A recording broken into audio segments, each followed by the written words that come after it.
안녕하세요. 저는 경기도에 살고 있는 30대 후반 여자입니다.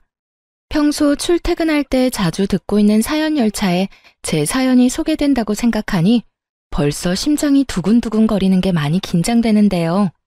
글재주가 없어 더욱 긴장되긴 하지만 최선을 다해 볼 테니 다들 끝까지 함께 해주세요. 그러면 사연 시작해 볼게요. 남편과 전 2년도 채 되지 않은 신혼부부였어요. 남편은 중학교 선생님이고 저는 주간 야간을 오가는 업종의 일을 하고 있었죠. 근무 특성상 주말이란 개념이 따로 없었고 주간과 야간을 오가는 일이었기에 휴무가 맞지 않는 주말은 혼자 시간을 보내야 하는 남편이 걱정이 되더군요. 선생님이란 직업이 워라밸이 좋잖아요. 근무 시간도 좋고. 퇴근 시간이 빠른 남편에 비해 저는 저녁에 출근할 때도 많았어요. 제가 이런 걱정을 할 때마다 남편은 이렇게 말해주었어요. 에이, 별 걱정을 다 한다. 우리 연애할 때도 그랬는걸 뭘. 나 혼자 잘 놀아. 알잖아. 날씨 좋으면 등산도 가고 낚시도 다니고 가끔 친구들끼리 캠핑도 다녀오기도 하니까 내 걱정은 전혀 하지 말고 이래. 난 정말 괜찮아. 그래. 조금만 더 혼자 놀아. 나 인사이동 시즌 곧 다가오니까 그때 기회 봐서 부서 이동하려고 계획 중이니까. 이렇듯 남편은 혼자서도 잘 놀고 있었고 전 저대로 남편과 더 많은 시간을 함께하기 위해 인사이동 시즌을 기다리고 있었죠. 이런 저희 부부에게 조금의 문제가 있다면 시댁이었어요.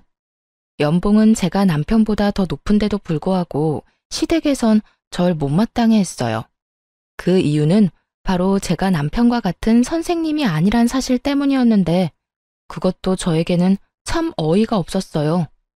결혼 이야기가 오갈 때는 전혀 이런 말을 꺼낸 적도 없었고 오히려 돈 더 잘 버는 저에게 능력이 좋다며 반대하기는커녕 반기는 분위기였죠.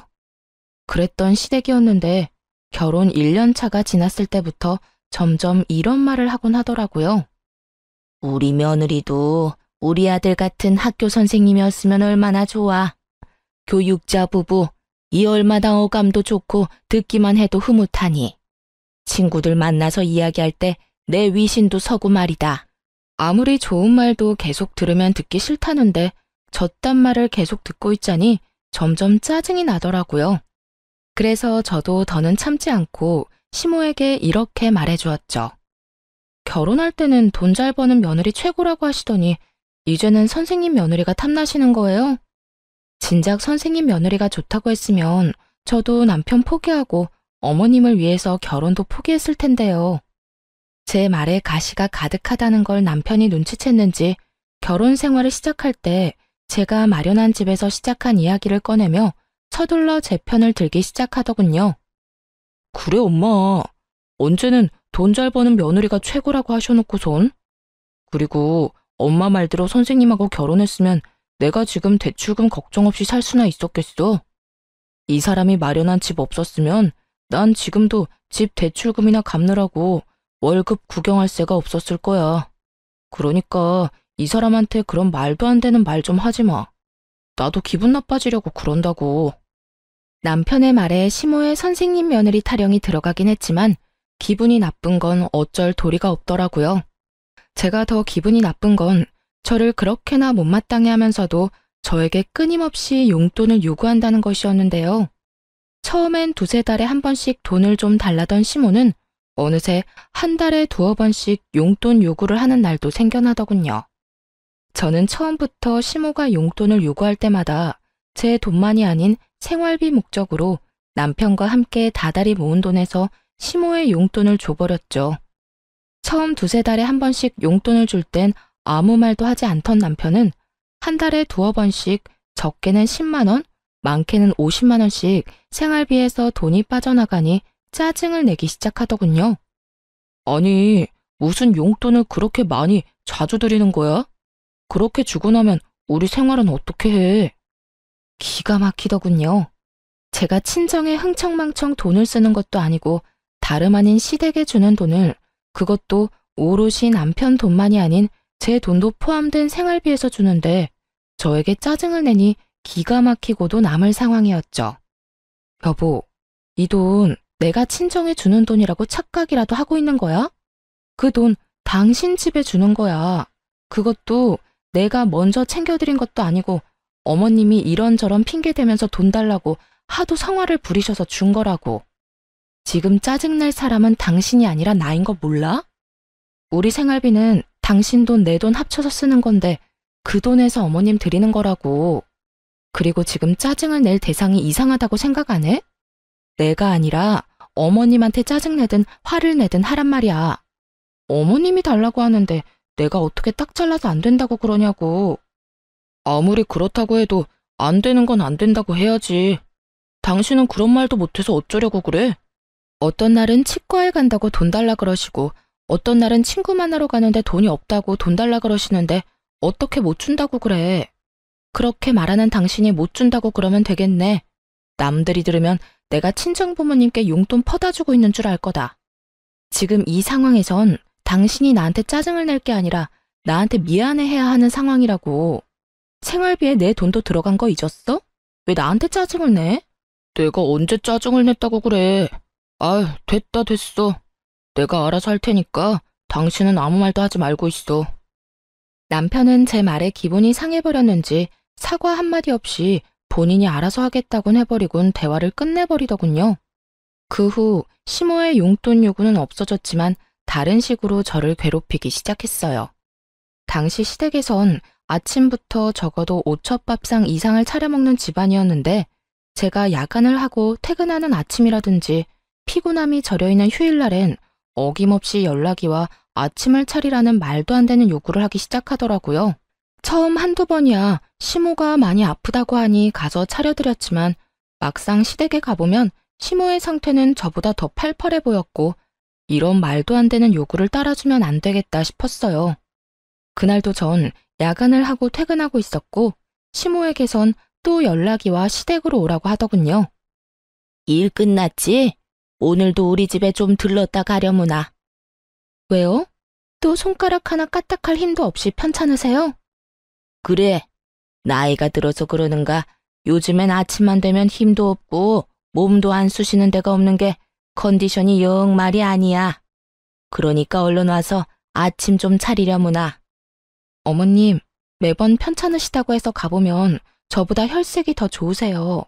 아프고 피곤한 걸로 치면 제가 어머님보단 한 수 위인 것 같은데 그러지 말고 어머님이 저희 집에 좀 와서 아침밥 좀 차려주시면 안 될까요? 저는 오첩밥상까지는 바라지도 않고 그저 죽 정도면 되는데요. 소화도 잘 되고 먹고 빨리 잘 수도 있고 말이에요. 저는 작정을 하고 시모의 요구에 답을 하고 있었고 시모는 이런 저의 말에 화가 났는지 언성을 높이기 시작하더라고요. 뭐야? 너 지금 이 시어머니한테 네 아침밥상이나 차리라 이거니? 나 컨디션 안 좋다는 말은 어느 귓구멍으로 들은 게야?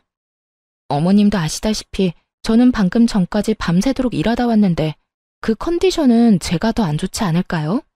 그러니까 제 밥상 차려주실 거 아니면 앞으로 이런 전화 하지 마세요. 저도 며느리이기 전에 사람이고 저도 힘들고 피곤한 거 알아요. 그러면 저 진짜 너무 많이 피곤해서 전화 끊을 테니 정 몸이 힘드시면 시켜 드세요. 들어가세요. 집에서 가까운 거리도 아니었고 적어도 1시간은 걸리는 거리인데 그저 저를 부려먹기 위해 저러는 것에 더는 노란하고 싶지 않았기에 저는 더욱 단호하게 말하곤 전화를 끊어버렸습니다. 그 뒤로도 시모는 연락이 와 아침밥을 요구했지만 그때마다 전 못 간다는 말과 함께 전화를 끊어버렸어요. 그렇게 시모에 대한 스트레스도 쌓이는데 남편 역시 의심스러운 행동을 하기 시작하더군요. 남편은 여전히 제가 일하는 주말엔 낚시하러 다닌다거나 여러 취미 생활을 했는데 다른 때와 마찬가지로 낚시를 하러 갔다며 물고기를 낚은 사진이 왔더라고요. 대어를 낚은 사진이었는데 밝게 웃고 있는 남편의 뒤로 거울에 남편의 사진을 찍어주고 있는 여자의 모습이 보이는 것이 아니겠어요? 흐릿하고 작은 여자의 실루엣이었지만 저는 한눈에 그 여자가 남편의 학교에서 함께 일하는 처녀 선생님이라는 걸 단박에 알 수 있었어요. 그 여자는 저희 결혼식에 참석했을 뿐 아니라 소풍을 다녀온 사진이라든가 학교에서 하는 각종 행사 사진을 보다가 워낙 예쁘게 생겨 저도 모르게 눈길이 가던 여자였어요. 전 바로 남편에게 답장을 해 누구와 갔냐고 물어보았어요. 여보, 또 혼자 갔어? 아니면 이번엔 같이 간 사람이 있는 거야? 학교 선생님들이랑 왔어. 매번 내가 낚시터에 다닌다고 하니까 다들 궁금해하길래 시간 맞는 사람들 맞춰서 같이 왔지. 그래? 심심하진 않겠네. 좋은 시간 보내. 저는 이렇게 마지막 문자를 보냈고 제 문자에 남편은 단체 사진을 찍어 보내주더군요. 남자 셋, 여자 셋. 짝을 맞춰 놀러 간 것이 걸리긴 했지만 더는 이런 식으로 의심을 했다간 정말 끝도 없을 거란 생각에 나쁜 쪽으로 생각하지 않으려고 무던히 애를 썼습니다. 거기에다 돌아온 남편의 휴대전화를 살펴봤을 때도 수상한 내용도 없었기에 괜한 오해로 사람을 의심하지 말자고 생각했던 것이었죠. 그러던 어느 주말, 저도 쉬는 주말이었는데 원래 이런 주말엔 오롯이 저와 시간을 보내던 남편은 그날따라 무슨 일인지 아주 중요한 약속이 있다며 나갈 채비를 하더라고요. 주말에 무슨 일이길래? 원래 이런 날엔 나랑 시간 보내줬었잖아. 그게 선생님들이랑 애들 이야기도 좀 할 겸 해서 다 함께 모이기로 했어. 그때 사진 보내줬던 선생님들 있지? 다 모인다는데 나만 빠질 수도 없는 노릇이잖아. 다른 것도 아닌 애들 때문에 이야기 나누는 자리기도 하고 말이야. 일찍 들어올 테니까 혼자 조금만 있어. 처음엔 그럴 수도 있다고 생각했어요. 요즘 애들 교육하기 참 힘들다는 말을 달고 살기도 했고 가끔 이런 날도 있겠지 하는 마음에서 선뜻 보내줬던 것이었죠. 하지만 그런 날들이 많아지는 것도 모자라 평일조차 남편의 귀가 시간이 늦어지며 술에 취해 들어오는 날이 잦아져 결국 전 남편에게 한 소리 하게 되었어요. 여보, 정말 해도 해도 너무한 거 아니야? 요즘 왜 이렇게 늦어? 주말이고 평일이고 할 것 없이 너무 늦잖아. 당신이야말로 너무한 거 아니야? 난 당신 일 때문에 나랑 시간 못 보내는 것도 당신 편의대로 다 맞춰서 다 이해하고 혼자만의 시간도 척척 잘 보내는데 당신은 이런 것도 이해 못 해줘? 내가 선생님들 만나서 노는 것도 아니고 다 일의 연장 아니야. 나라고 뭐 좋아서 이러는 줄 알아? 당당히도 저딴 말을 하는 남편을 보는데 절로 콧방귀가 다 나오더라고요. 일의 연장이라는 사람이 짝 맞춰서 낚시 다니고 캠핑 다니고 허구한 날 술 마시러 다니는 게 말이나 된다고 생각하세요? 제가 본 남편은 그저 늦바람이 난 사람처럼 노는 것에 환장한 사람처럼 보였고 전 제가 느끼는 그대로 남편에게 말해주었어요. 일의 연장? 일한다는 사람이 낚시 다니고 캠핑 다니고 하루가 멀다고 술 마시고 다니는가 봐. 그걸 누가 믿어? 지나가는 사람 아무나 붙잡고 물어봐. 누가 그렇게 생각이나 해주는가? 열이면 열, 백이면 백. 젊은 사람들끼리 모여서 놀러 다니는 거라고 할 거라고. 나는 안중에도 없고 그저 그 선생님들이랑 시간 보내느라 바쁘잖아 요즘. 당신이 내 입장이면 섭섭하지 않겠어? 난 어찌되었든 이렇게까지 자주 모여 놀러 다니는 것도 싫고 하루가 멀다고 술 마시고 늦는 것도 싫어. 당신이 싫다고 하면 내가 안 해야 해? 그리고 섭섭? 당신 말 한 번 잘했다. 나도 섭섭했어. 당신이 일한다고 나 혼자 집에 있을 때 나도 섭섭했다고. 이거 왜 이래? 그리고 내 일은 내가 알아서 할 테니까 나한테 잔소리하지 마. 당신 눈엔 내가 놀러 다니는 걸로 보일지 몰라도 난 낚시 다니고 캠핑 다니면서 선생님들이랑 깊은 대화도 많이 하고 애들 이야기도 많이 해서 도움이 많이 된다고. 그러니까 더는 이런 걸로 실랑이하지 말자. 당신 아니라도 나 요즘 피곤해. 남편은 더는 저와 대화도 하기 싫다는 듯 고개를 좌우로 내저으며 자리를 피해버렸고 그 뒤로 늦는 일이 줄어들지 않더군요. 그때까지만 해도 남편의 외도 사실은 전혀 상상치도 못했던 일이었기에 더는 우리 사이가 멀어지는 것이 너무나도 싫었던 저는 어떻게 해서든 잘 살아보려고 애썼어요. 한마디를 해도 더 다정하게 하려고 했고 남편이 늦더라도 될 수 있으면 이해해 보려고 했죠. 그럼에도 남편은 점점 더 멀어지는 느낌이 들었고 전 남편과의 관계 개선을 위해 남편이 운동을 간 헬스장으로 간식을 싸들고 찾아가게 되었죠. 오랜만에 함께 데이트도 할 겸 해서 헬스장 1층에 있는 커피집에서 운동을 끝낸 남편이 나오길 기다리고 있는데 그 예쁜 동료 여선생이 가게로 들어오더군요. 우연이라고 하기엔 그 모든 상황이 의심스러웠던 저는 황급히 여선생의 눈을 피해 구석진 자리로 피했고, 얼마 지나지 않자 남편이 카페로 들어와 여선생의 맞은편에 앉았어요.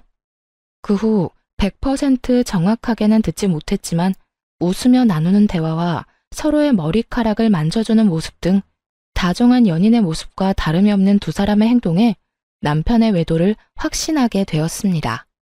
자기야, 여기. 왜 이렇게 빨리 왔어? 오늘 운동 길게 한다더니. 자기가 여기까지 왔다는데 내가 운동이 되겠어? 자기 밑에서 기다린다는 연락 받자마자 씻고 내려왔지. 으이그, 난 괜찮은데. 머리카락에 물기 있는 것 좀 봐. 머리라도 다 말리고 오지. 그나저나 그 여자는 어때? 이혼 이야기 나올 것 같아? 우리 집에서 요즘 난리야. 만나는 사람 있으면 빨리 데리고 오라고. 곧 이혼 이야기 나올 것 같아. 나도 집에서 말 한마디 걸지도 않고 묻는 말에 대답만 하고 있거든. 집사람은 어떻게 해서든 풀어보려고 했는데 내가 반응이 없으니까 점점 지치는 눈치더라고. 정말? 다행이다. 그러면 우리 집에는 조만간 인사 온다고 할게. 그런 줄 알고 자기도 옷도 새로 좀 사고 미용도 좀 하고 해. 우리 아빠 깔끔한 거 좋아하셔. 양복도 싸구려 말고 가격대 좀 있는 거 사 입고. 걱정하지 말고 날짜 정해지면 이야기나 해줘. 정신이 멍해지더라고요. 아무리 우리 사이가 멀어졌다고 한들 결혼한 지 얼마나 됐다고 벌써부터 다른 여자들 만나나 싶기도 했고, 내 눈앞에 펼쳐진 현실이 꿈이길 바라고 또 바라기도 했고요. 거기에다 단순한 외도라고 해도 정신이 나갈 지경인데 아예 저와 이혼을 하자마자 재혼까지 할 생각을 하고 있다니 정말 하늘이 노랗더라고요. 하지만 가혹한 현실은 모든 제가 처한 사실이었고, 그 자리에서 두 사람에게로 다 뒤집어 엎어버리고 싶은 걸 겨우 참고 집으로 돌아왔어요. 그날 밤 몰래 남편의 휴대전화를 살펴본 결과 여전히 남편의 휴대전화는 깨끗했고, 전 잠든 남편의 차 열쇠를 찾아 블랙박스를 살펴보았어요. 휴대전화는 다 지웠더라도 블랙박스는 어찌하지 않았겠지 싶었거든요. 아니나 다를까 남편의 블랙박스는 모두 외도 증거를 담고 있었고, 온갖 충격적인 대화가 다 녹화되어 있더라고요. 자기야, 다음 주에는 선생님들한테 캠핑 가자고 하자. 어차피 다들 1박 안 한다고 하니까 나도 같이 집으로 가는 척하고 돌아오면 돼. 그래, 자기가 캠핑이 좋다고 하면 캠핑하러 가면 되지.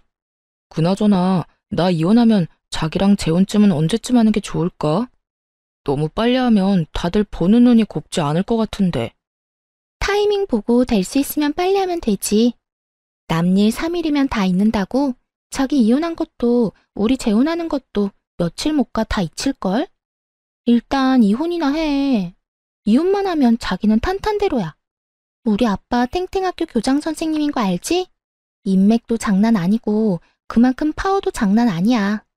일단 이혼하고 우리 집에는 자기 초혼이라고 속이고 재혼부터 빨리 하면 돼. 그리고 아기도 빨리 가지고 말이야. 역시 우리 자기 똑똑하다니까. 그런데 재혼 사실 숨겨도 되겠어? 나중에 들키기라도 하면 큰일 날 텐데. 자기랑 나랑 조용하고 있으면 누가 알겠어. 그리고 나중에 혹시나 하는 상황 때문에 아기부터 빨리 낳자는 거야. 설마 애까지 낳았는데 우리 아빠가 이혼하라고 하시겠어? 속이는 게 마음에 걸리긴 하지만 자기 재혼이라는 사실 우리 아빠가 알기라도 하면 결혼 승낙은커녕 얼굴도 안 본다고 하실걸? 하긴 자기가 나 때문에 고생이 많네. 어찌되었든 고마워. 난 이제 자기 덕분에 탄탄대로 꽃길만 걷겠네. 당연하지. 나한테 잘해?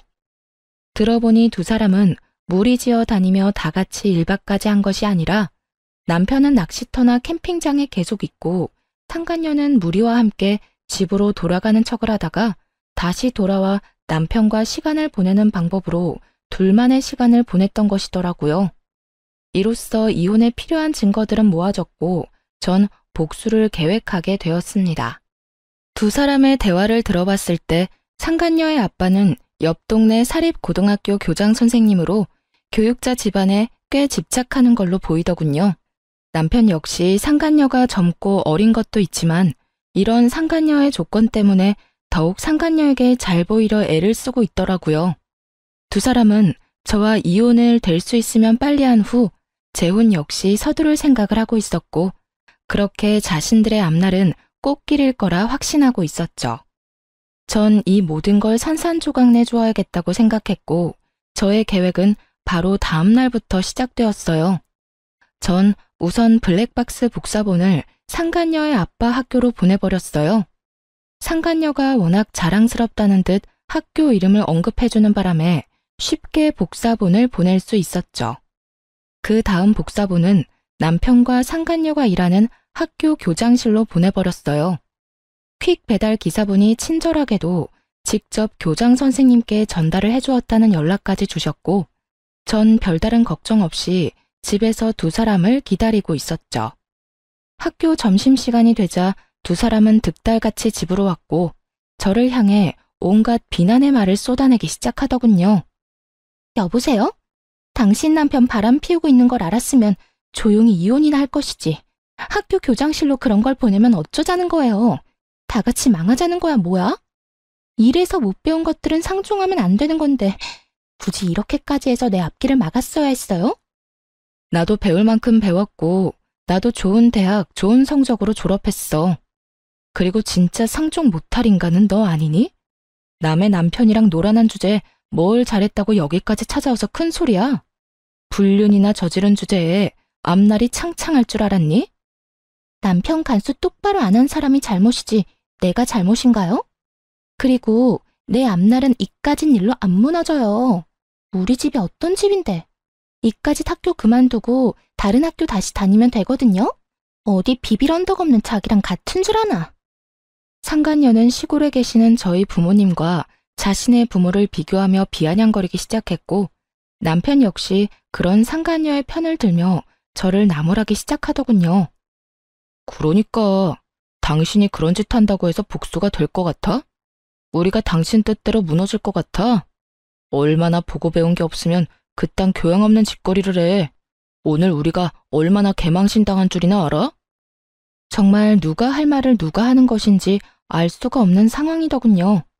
거기에다 아직 앞날이 꽃밭일 거라 확신하는 걸 보니 아직 상간녀의 본가에선 아무런 연락을 받지 못한 것 같기도 했고요. 그 잘난 교장 아빠가 상간녀에게 연락을 하길 기다리려고 했지만 저딴 식으로 기고만장한 꼴을 더는 볼 수 없어 모든 사실을 알려주기로 했죠. 당신은 정신이나 좀 차려. 누가 할 말을 누가 하고 있는 거야? 교양? 보고 배운 게 없어? 그건 내가 할 말이라고 생각 안 하니? 지금 교양 없이 더러운 외도나 저지르고 있고 보고 배운 것도 없이 적반하장으로 화를 내고 있는 사람이 누군데 그딴 소리를 나한테 하는 거야? 그리고 지금 아주 큰 꿈을 꾸고 있는 것 같은데 내가 모든 사실을 안 이상 그 꿈도 물거품이 될 거라고 생각 안 하니? 뭐라고? 당신 그게 무슨 말이야? 또 무슨 짓을 한 거야? 그러게, 이 여자가 지금 뭐라고 하는 거야? 설마, 아니죠? 아니긴, 내가 당신들 학교에만 복사본을 보냈을 것 같아? 너네가 어느 학교 어느 교장실에 누가 있는지 친절하게 알려줬는데 그런 눈으로 봐도 소용없어. 이미 복사본은 네가 비빌 언덕인 네 아빠한테도 보내버렸고 잘 전달되었다고 연락도 받았으니까. 그제야 모든 사실을 한 두 사람은 얼굴이 사색이 된다 싶더니 저에게 득달같이 달려들더군요. 거짓말이지?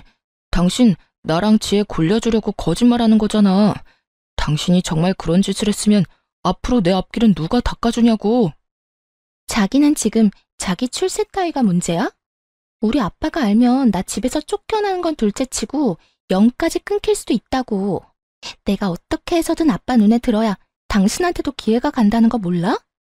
저기요, 정말 우리 아빠한테 그 복사본 보낸 거예요? 아니죠. 내가 뭘 그렇게 잘못했다고 그렇게까지 해요. 제발 아니라고, 거짓말이라고 해줘요. 뭘 그렇게까지 잘못했냐고? 간통죄가 폐지됐다고 불륜이 정당화된 줄 아니? 너 조강지처가 버젓이 두 눈 뜨고 있는데 몰래 만나는 것도 모자라서 이혼까지 시키려고 했었어. 그 정도면 나한테 죽을 죄를 지었다고는 생각 안 하니? 복사본을 정말로 보냈냐고? 생각 같아선 복사본을 보내는 게 아니라 직접 가지고 가서 틀어주고 싶은 걸 겨우 참았어. 그러니까 여기서 M1 사람한테 헛소리하고 있지 말고 네가 사랑하는 저 남자까지 챙겨서 네 집에나 가봐. 한시라도 빨리 가서 빌어야 네 집에서 빌어먹을 밥풀이라도 있지 않겠니? 끝까지 현실을 부인하던 상간녀는 단호한 제 말에 눈을 뒤집고 저에게 달려들더니 허우적거리며 손을 뻗더라고요. 평생 운동이란 걸 해보지 않은 듯한 움직임이었죠. 어이없던 저는 상간녀의 손을 확 낚아채고 악소리가 나게 팔을 있는 힘껏 꺾어주었어요. 이거 나? 이 여자 정말 미쳤나봐. 이거 나? 미친 건 내가 아니라 너지. 어디 건방지게 손까지 내밀어 내밀기는. 내가 그렇게 우스웠니? 어디 상간녀 주제에 여기가 어디라고 찾아와? 제정신이 아닌 게지. 생각 같아선 정말 가만두고 싶지 않은데 괜히 내 손 더럽히기 싫어서 보내주는 거니까 곱게 보내줄 때 가라. 저는 상간녀를 남편의 쪽으로 밀어버렸고 남편은 상간녀를 부축하며 저에게 온갖 험한 말을 쏟아내기 시작하더군요. 당신 정말 제정신이야? 배웠다는 사람이 왜 이렇게 무식하게 굴어? 이러다 어디 크게 다쳤으면 당신이 책임질 거야? 내가 좀 밀었다고 크게 다칠 정도면 걔는 걸어다니지 말고 병실에 누워 있어야 하는 거 아니니?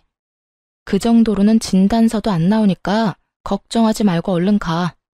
여기서 더 소란 피웠다간 나 진짜 경찰이라도 부를 거니까. 그런 줄 알고 더 난동 피우려면 피워보든가.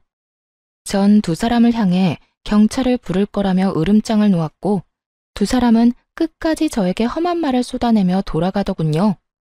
전 두 사람이 가자마자 비밀번호도 바꿔버렸고 이 모든 것을 예상해 몰래 모든 상황을 녹화 중이던 휴대전화도 잘 챙겨두었어요. 이로써 더욱 확실하게 이혼 준비를 마친 저는 이혼 소송을 준비했습니다. 남편과 상간녀는 물론이었고 시모에게까지 위자료를 청구했어요. 시집살이 좀 시켰다고 시모에게까지 위자료 청구를 한 것이냐고요? 아니요. 제가 본 블랙박스엔 두 사람 말고도 시모도 함께 찍힌 녹화본이 꽤 있었는데 알고 보니 시모는 두 사람의 외도 사실을 진작부터 알고 절 괴롭히고 있었더군요. 그러니까 제 입에서 이혼 이야기가 나오게 저를 괴롭히고 있었던 것이었어요. 엄마, 집사람 괴롭히고 있는 거 맞지? 왜 별말이 없지? 말도 마라. 그렇게나 괴롭히는데 애가 기죽기는커녕 되려 나를 가르치려고 들고 있어.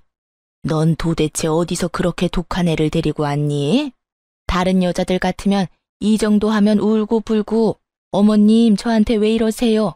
말 정도는 나와야 할 텐데 네 집사람은 도리어 나한테 싫다. 앞으로 이런 거 시키지 말라고 하더라. 내가 기가 막혀서. 그래서 더 괴롭히지도 못한다는 말이야? 그러면 내가 그냥 이혼하자고 해야 해? 내가 이혼하자고 해도 집사람 안 해줄 텐데. 어이구 걱정하지 마. 이 엄마가 다 알아서 할 테니. 우선 네 할아버지 제사 다가오는 거 알지? 그때 불러서 일단 마음껏 부려먹으려 하고 있어. 그런데 우리 제사 안 지내잖아. 그러니까 더 화나는 거지. 이때까지 한 번도 지낸 적 없었던 제사를 갑자기 지낸다고 하면서 부려먹으면 더 화나지 않겠니? 다른 사람도 아닌 할아버지 제사라는데 안 올 수도 없을 테고. 그쯤 되면 시집살이도 그런 시집살이가 없다는 생각이 들면서 그냥 확 이혼하고 싶을 테니 조금만 기다려. 이야, 대단하네 우리 엄마. 고마워 엄마. 내가 재혼해서 잘 풀리면 엄마한테 정말 잘할게. 그래, 잘 좀 해.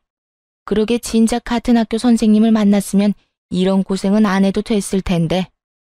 어찌되었든 넌 아무 걱정하지 말고 재혼 준비나 잘 해놔. 아무리 제가 밉다고 해도 시모까지 이혼을 돕고 있다는 사실을 알았을 땐 정말 치가 다 떨리게 화가 났었는데 소송을 하다 보니 그 더러운 계획에 함께해준 시모에게 고맙다는 마음마저 들더군요. 그 덕에 저는 받을 위자료도 더 많아졌고 기분도 통쾌해졌으니까요. 그렇게 전 세 사람 모두에게 위자료를 받고 이혼할 수 있었고 세 사람의 계획은 물거품이 되고 말았습니다. 공무원은 품위 유지 의무가 있는 거 다들 아시죠? 올바른 행실을 보여주고 교육자의 명의를 실추시키면 안 되는 두 선생님이 학생들 몰래 불륜을 저질렀다는 충격적인 소문은 굳이 제가 직접 퍼뜨리지 않아도 이미 입소문이 퍼져 있더군요. 남일은 3일이면 잊혀진다고 당당했지만 불륜, 그것도 선생님이란 직업을 가진 두 연놈들이 그런 짓을 했으니 동료 선생님들 사이에서 오고 가는 이야기를 귀가 밝은 학생들이 모를 리가 없잖아요. 알게 되는 건 시간 문제인 거죠. 3일이 아니라 한 달이 지나도 잠잠해지지 않고 오히려 학생들은 두 선생님을 대놓고 무시할 정도로 수업 태도가 좋지 않았대요. 그리고 교장 선생님은 이미 알고 계시니 징계도 당연 들어갔고요. 그렇게 전 남편과 상간녀는 학교에서 쫓겨난 것은 물론이었고 전 남편의 앞길에 꽃가루를 뿌려줘야 할 상간녀의 본가에서도 처참하게 쫓겨났다고 하더군요. 전 시모는 빚을 내서 저에게 위자료를 준 것도 모자라 선생님 아들과 선생님 며느리가 아닌 백수 아들과 백수 며느리를 꼼짝없이 데리고 살아야 하는 상황이라고 하더군요. 그렇게 자랑스럽게 여기던 아들이 순식간에 백수 이혼남이 되었으니 전 시모는 아주 억장이 무너졌는지 골골거리며 누워 지낸다더군요. 그 후 별다른 소식을 듣지 못하고 살았는데 1년 남짓 지났을 무렵 전 남편에게 울면서 연락이 왔더라고요. 여보, 나야. 잘 지내? 미쳤어? 여보라고? 혹시 너 치매 걸렸니? 우리 사이가 아직 혼인관계라고 착각하는 건 아니지? 갑자기 전화해서 왜 우는 소리야? 그게 그 여자 도망갔어. 바람도 병이라고 하더니 이번엔 학원 원장이랑 바람나서 도망갔다고. 심지어 그 남자도 유부남인데 말이야. 이게 말이나 돼? 어떻게 나한테 이럴 수가 있냐고. 전 남편은 생각이란 없는 사람처럼 울고불고하며 저에게 하소연을 쏟아내기 시작하더군요. 들어보니 학교에서 쫓겨난 두 사람은 학원가를 전전하며 취업 자리를 알아봤지만 불륜 딱지가 제대로 붙어버린 두 사람의 취업은 쉬운 일이 아니었죠. 그러는 와중 상간녀는 학원에 취업이 되었는데 그 원장과 바람이 났고 그 원장 역시 유부남인데 바람이 나서 도망을 갔다며 하소연하는 전 남편을 보니 참 한심하다는 생각이 들더군요. 너야말로 참 가지가지한다.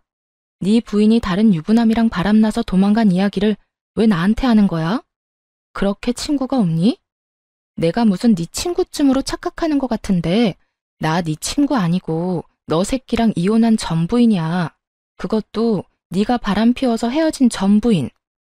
제가 후통을 쳐대자 전 남편은 그제야 정신이 조금 돌아왔는지 우는 소리를 멈추고 저에게 사과를 하기 시작하더군요. 이혼하는 그 순간까지 단 한 번도 한 적이 없던 사과를 말이죠. 미안해. 내가 정말 미쳤었나 봐. 당신도 알다시피 우리 집도 나한테 큰 도움이 되는 집도 아니었고 그렇다 보니 그 여자 배경에 혹해서 나도 모르게 그런 결정을 내렸었어. 지금 와서 생각해보니까 내가 당신한테 정말 하면 안 되는 짓을 했다 싶어. 당신 같은 여자가 또 없는데 말이야. 이제 와서 그딴 말 하면 뭐래? 우리 어제 이혼한 것도 아니고 1년 전에 이혼했어. 거기에다 지금 부인이 바람나서 도망간 이 타이밍에 나한테 사과를 한다고? 왜? 직접 당해보니 내 심정이 이해라도 됐나 봐? 내가 직접 당해보니까 정말 당신한테 못할 짓 했다 싶더라. 내가 정말 미안해. 전 남편은 우물쭈물 말꼬리를 흐리며 말을 아낀다 싶더니 결국 준비한 말을 꺼내기 시작하더군요. 그래서 하는 말인데 우리 다시 시작하면 안 될까? 뭐라고? 나보고 네 상간녀를 하란 이 말이니? 왜? 네 와이프 바람난 꼴 보니까 너도 외도라도 저지르고 싶니? 아니, 그런 게 아니라 내가 다 정리하고 당신한테 갈 테니까 새 출발하자는 말이야. 당신이 다 용서하고 나 받아주면 나 정말 잘하면서 살게. 최선을 다하고 당신만 바라보면서 살게. 정말 제가 얼마나 만만했으면 이제 와서 이딴 말을 할 수 있을까요? 그냥 용서만을 구하려고 연락을 했다고 해도 이가 갈릴 것 같은데 바람난 부인이랑 정리하고 올 테니 다시 저와 재결합을 하자니 정말 눈앞에 있다면 뒤통수를 올려붙이고 싶은 심정이었어요. 넌 정말 내가 호구로 보이니? 이제 와서 네가 울고불고 사연팔이나 하면서 다시 한번 잘해보자고 하면 아, 우리 전 남편이 이렇게나 불쌍하니 내가 다시 한번 잘 데리고 살아야겠네 라고 생각할 줄 알았니? 그때도 그랬지만 너 진짜 되지도 않는 아주 큰 꿈을 꾸는 재주가 있네. 당신을 호구로 본다니. 내가 언제 당신을 호구로 봤다고 그래. 난 그저 이제 와서 생각하니 당신한테 너무 미안하기도 하고 이런 일을 겪어보니 아직까지 내 마음엔 당신밖에 없다는 생각이 들어서 그래. 정말이야. 믿어줘.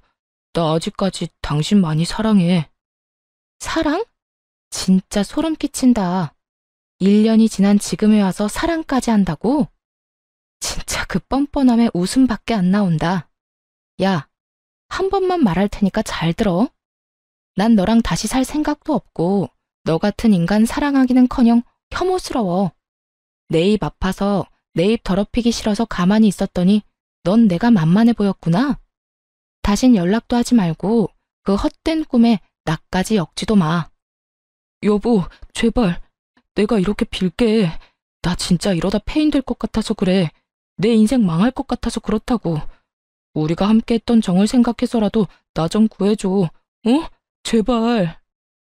저는 곧장 전화를 끊어버렸고 그 후에도 연락이 왔지만 다 차단을 해버렸어요. 그렇게 그 인연도 정말 끝이라고 생각했는데 몇 달 뒤 생각지도 못한 전 시모에게서 연락이 왔더라고요. 차단을 다 했는데도 불구하고 다른 번호로 전화가 와 피하지 못하고 그냥 받아버렸던 것이었어요. 아가, 잘 지내니? 결혼 생활을 할 때에도 단 한 번도 들어본 적이 없던 아가라는 호칭을 쓰는 전시모를 보며 정말 코웃음이 다 나더라고요. 아가라니 참 낯선 호칭이네요. 그나저나 무슨 일이세요?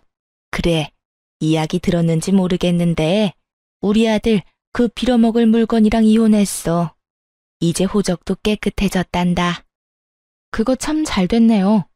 내가 경험해봐서 아는데 배우자가 바람나서 정신이 나가버리면 그거만큼 답 없는 상황이 또 없더라고요. 그냥 이혼하는 게 서로 편하죠. 그런데 그 소식 알려주려고 전화한 거예요? 전 그런 소식 궁금하지도 않고 듣고 싶지도 않은데요. 냉정하고도 단호한 저의 말에 전 시모는 잠시 한숨을 크게 내쉬더라고요. 그렇게 잠깐의 정적이 흐르는가 싶더니 어렵게 말을 꺼내기 시작했어요.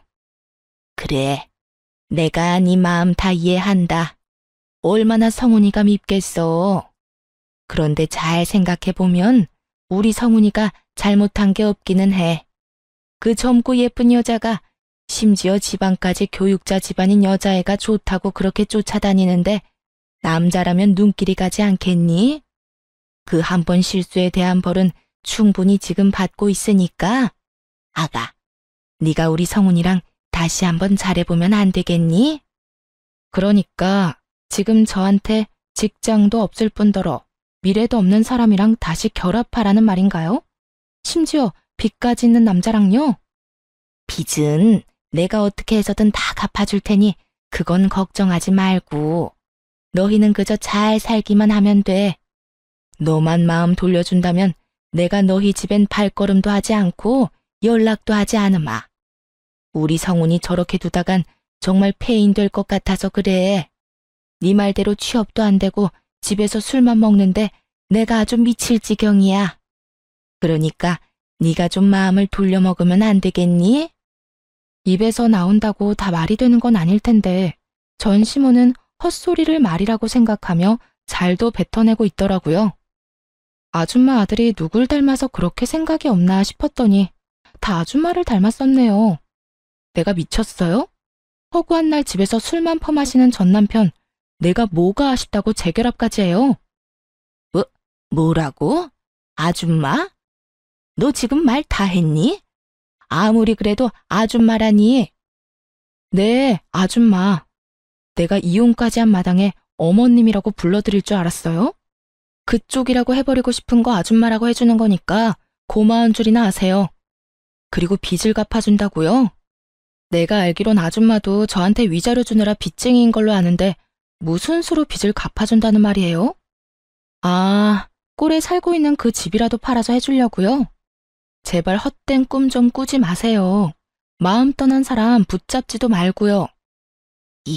이년이 진짜 말이면 다 한 줄 아나? 나라고 네가 좋아서 이렇게 연락한 줄 알아? 다 내 아들이 원하니까 자존심 접어두고 연락했더니 뭐? 아줌마? 헛된 꿈? 내가 이래서 네가 싫다고 했던 거야. 내 아들이 저 모양 저 꼴이 된 거 다 너 때문이잖아. 네가 그때 조용히 이혼만 해줬어도 내 아들이 저런 꼴이 될 일도 내 며느리가 바람이 나서 도망갈 일도 없었다고. 그러니까 네가 책임져. 재결합할 게 아니면 돈이라도 내놓으란 말이야. 나하고 내 아들이 준 위자료 다시 다 토해내.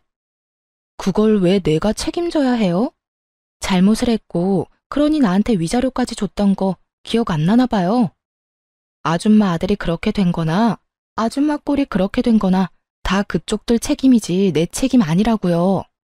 그게 왜 우리 책임이야? 내가 말했지.